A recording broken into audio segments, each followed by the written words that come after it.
Здравствуйте, друзья! Генетические мутанты Америки воюют в Сирии. Благодарю всех, кто подписался на мой канал и смотрит мои видео. А если вы впервые на моем канале, то пожалуйста подпишитесь на него и включите колокольчик, чтобы не пропустить новые видео. Ссылка на статью в описании.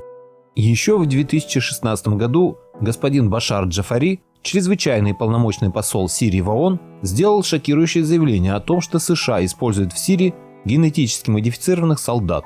Еще несколько десятилетий назад тема генных модификаций многим казалась научной фантастикой, как и тема микроэлектронных устройств, интегрируемых в тело. Однако сегодня работы в этой области настолько близки к технологическому прорыву, что такие организации, как DARPA, уже начинают постепенно готовить мир к восприятию новой реальности. В рамках этой кампании DARPA, несмотря на секретность, пригласила в свои лаборатории писателя-фантаста Саймона Конвея и показала некоторые из своих достижений, разрешив об этом написать. Как оказалось, до армии из генетически модифицированных людей совсем уже недалеко. Так, DARPA предоставила грант в размере $40 миллионов калифорнийским и пенсильванским университетам для разработки имплантов, контролирующих память. А Институт доклинических исследований Техасского университета работает по программе DARPA над средствами выживания при значительной потере крови. Институтов, университетов и биологических лабораторий в США много, и каждая работает на выделенном ей участке. Одни лаборатории занимаются ферментными комплексами, помогающими выживать при низких температурах. Другие занимаются усилением скелета и набором мышечной массы. Далекие отголоски подобных исследований мы видим на результатах вполне открытых для публики лабораторий, которые разводят необычайно мускулистых мышей или собак. Заметим, что это работы, начатые в 1990-х годах, то есть 20 лет назад. И еще раз подчеркнем, что это абсолютно открытые исследования, о которых пишут в научных журналах. Каких результатов добились военные на своих закрытых объектах, работая гораздо больше, чем 20 лет и имея неограниченное финансирование, можно только догадываться. Технически генетически модифицированного солдата можно спаять прямо сейчас, используя исключительно препараты, которые можно купить по почте и иногда даже в соседней аптеке. Однако, и скорее всего, особи из DARPA намного более продвинутые и, видимо, очень ценные.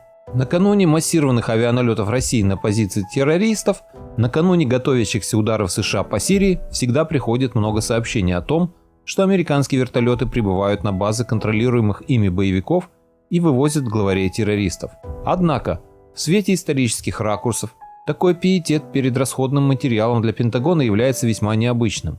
Довольно часто все генералы мира довольно охотно бросают под танки своих, рассказывая потом про их «там нет». У Пентагона в этом плане славный послужной список. И тут вдруг такой трепет перед парой каких-то бородачей, ради которых тратятся тонны керосина и моторесурс ценного вертолета. Понятно, если бы дело шло о каком-то великом лидере сирийской оппозиции в звании майора или более, ЦРУ. Но для Хиви эвакуация не предусмотрена. Поэтому такая эвакуация больше похожа не на спасение лидеров террористов, а на спасение ценного экспериментального материала и предотвращение попадания секретного генетического модифицированного организма в руки врагу.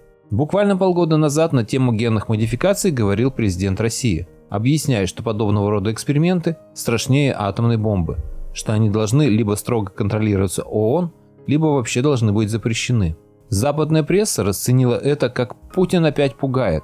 Однако речь, скорее всего, была несколько не о том, и президент России, видимо, намекал на такие эксперименты США. В частности, использование Пентагоном генетически модифицированных людей в Сирии. Однако сенсационная тема по непонятной причине вдруг как-то заглохла, хотя чрезвычайный полномочный посол Сирии в ООН говорил не о том, что они там открыли у себя в Сирии новую породу бабочек. Он говорил о том, что в США проводят опыты на людях, за что несколько десятилетий назад очень и очень многих повесили. И вот теперь, после обвинения зверя Асада в убийстве химическими бомбами детишек в Сирии, тема экспериментов DARPA в США снова выходит на первый план. Об этом начинают говорить очень и очень многие независимые ресурсы, например, True News TV. У России по Сирии специализируется довольно много пропагандистов, с утра до вечера вещающих что-то в ООН, посольствах или по телевизору. Также, в частности, после последних ракетных ударов в США, Пентагон официально сообщил, что активность русских троллей в сети выросла на 2000%. В общем, работает довольно много людей, хотя толку от них не видно, поскольку все повторяют одно и то же. Поэтому дарим идею. займитесь геномутантами сами. Поддержите занявшихся темой американцев. В конце концов, это их отлавливают на улицах и превращают в киборгов. Травить Зорином каких-то престарелых агентов явно нехорошо, но недоказуемо в принципе и выглядит очень невероятно. А вот эксперименты на людях – это при любом раскладе Гаага. Нужно только изловить такого мутированного в DARPA индивида и показать, что американцы с ним сделали всему миру. Вот такая интересная статья попалась мне сегодня, и я решил поделиться ею с вами. Надеюсь, вам было интересно. А если хотите не пропустить следующие мои выпуски, подпишитесь на мой канал и отметьте колокольчик. Всем спасибо за внимание. Буду рад вас видеть на своем канале снова.